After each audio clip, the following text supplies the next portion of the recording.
حکیم فرمایي چې ثلاثه ليس للعاقل الا ينساهن، درې سيزونه دي چې عقلمند انسان په انسان دا نسی هیرولای. اول فناء الدنیا، د دنیا ختمېدل، د دنیا فنا کېدل، د اسمان زکه دریابونه غرونه انسانان پیریانان دا درختی شجر مدر حجر دا ټول ختمېدونکي دي، دې ته دنیا وایي. دویم وتصرم احوالها، احوال بدلیدلې، بیا به نه دا درختی وي، نه به د اسمانونه ولاړ وي، نه به د مځکه قرار لري، نه به دا غرونه دغسې میخ غوندې استوار وي، دا به ټول دړې وړې سي. دریم والموت والآفات التي لا امان له منها، دریم هغه مرګ چې هیڅوک په امن کې ځینې نه ده. څوک سته په دنیا کې چې دا وایي چې ما ته مرګ نه راځي؟ هر انسان چې کله د مور د نس څخه پیدا سي دی د مرګ ګوله ده، د مرګ رزق ده. نو درې څیزونه انسان چې عاقل وي او پوه وي او هوښیار وي، ځان ته دانا او زیرک وایي، باید هېرې نه کړي. حاتم الاسم رحمه الله فرمایي اربعه لا يعرف قدرها الا اربعه، څلور څیزونه دي چې د هغه قدر، د هغه عزت، د هغه توقیر نستا مگر د څلورو سره سته. هغه کم دي؟ قدر الشباب لا يعرفه الا الشيوخ، د ځوانۍ قدر سپینږیري پیژني. د سپینږیرو څخه ته د ځوانۍ قدر پوښتنه وکړه چې په ځوانۍ کې څنګه وي، څومره ارمانجن ده. نو د ځوانۍ قدر او د ځوانۍ عزت سپینږیرو ته معلومیږي. دویم وقدر العافیة لا يعرفه الا اهل البلاء، د جوړتیا قدر او عزت نه معلومیږي، خو معلومیږي و چاته چې مریضي او تکلیف ورته رسېدلی. په چا باندې چې مرض وي، چاته چې تکلیف وي، څوک په یو مشکلاتو اخته وي، ته د هغه څخه پوښتنه وکړه چې دا مریضي او دا مشکلات نه و، د هغه ټیم او هغه زمانه څومره تا ته قدرمنه وه. بل وقدر الصحة لا يعرفه الا المرضى، د جوړتیا قدر نه معلومیږي مگر بیمارانو ته. وقدر الحیات لا يعرفه الا الموتى، د ژوند قدر نه معلومیږي، که معلومیږي چاته معلومیږي؟ مړو ته. مړی خو بیرته را ژوندی کېدی نسي، دنیا ته راسي. ژوند ځکه یو وار دی، دوه ځله خو نه دی، یو ځل ژوند دی انسان لپاره. دغه شانته معروف یو روایت دی، حضرت ابو ذر رضی الله عنه فرمایي ثلاث اعجبتني حتى اضحكتني، درې څیزونه دي چې زه په تعجب کې اچولی یم، دومره په تعجب کې اچولی یم چې زه خندولی لا هم یم.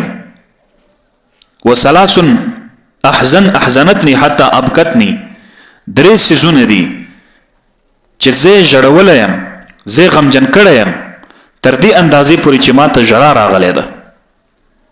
هغه درې څیزونه چې زه خندولی یم هغه څه ده؟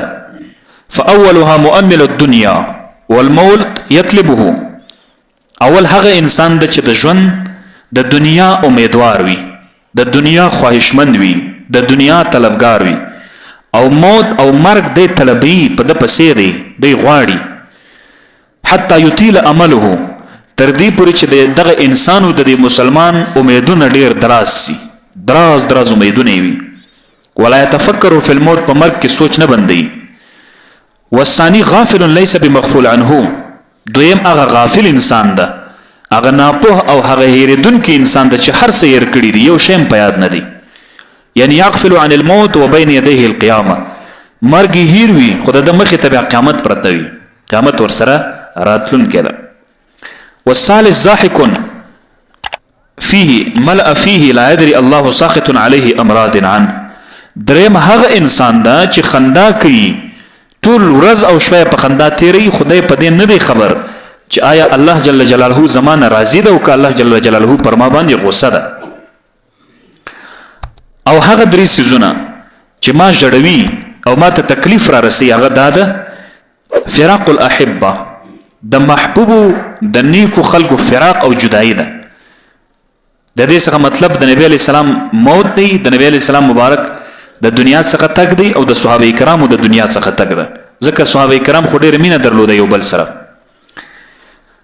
دویم حول المطلع، د مرګ هغه سختی را پیاد سي، د ځنکدن سختی را پیاد سي. دریم والوقوف بین یدی الله، د الله جل جلاله مخ ته درېدل، د الله جل جلاله سره ملاقات کول، د الله جل جلاله مخ ته حاضری لګول، دغه درې سيزونه ما ډېر غمجن کړي. ولی؟ ځکه چې الله جل جلاله ته زه پیش سم، خو الله جل جلاله لوی قاضي ده، لوی جسټس ده، لوی جج ده، او ټول انسانان الته ولاړ دي. په هغه ټیم کې نه وکیل سته چې خپل وکالت وکړي، نه بل داسې یو څوک سته چې ستا دفاع وکړي. صرف واحد لا شریک ذات د خدای تعالی جل جلاله دی.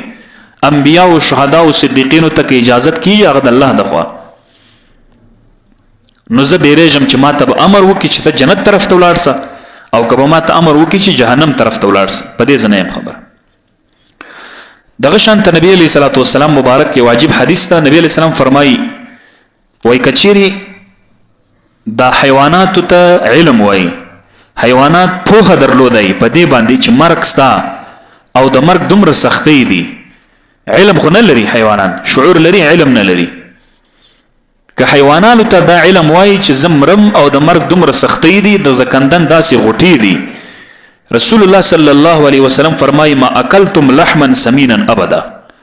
تاسو په حیواناتو کې که غوی وای، که چرګ وای، که پسه وای، که مرغومی وای، که اوښ وای، تاسو به چا غوښه نه وای خوړلې په ټوله زندگی. یعنی حیوانان خو پوهیږي نه، حیوانان خو علم نه لري، حیوانان خو پوهه نه لري. که چیرې د حیوانانو د انسانانو پوهه د حیواناتو سره وای، رسول الله مبارک فرمایي چې په ټوله زندگی کې به تاسو چا غوښه ځکه نه وای خوړلې چې هغه غوښې ویلې ده. انسان خو نو غافل ده، مرګ هم ورسره ده، درد هم ورسره ده، قیامت هم را روان دی باندې، قبر هم را روان دی ور باندې، یو لوش ځای ته به هم ورځي، د زکندن غوټې به همي بیا هم په کیسه کې نه ده. او چې ګوري فبأي آلاء ربکما تکذبان بیا چغیږي هم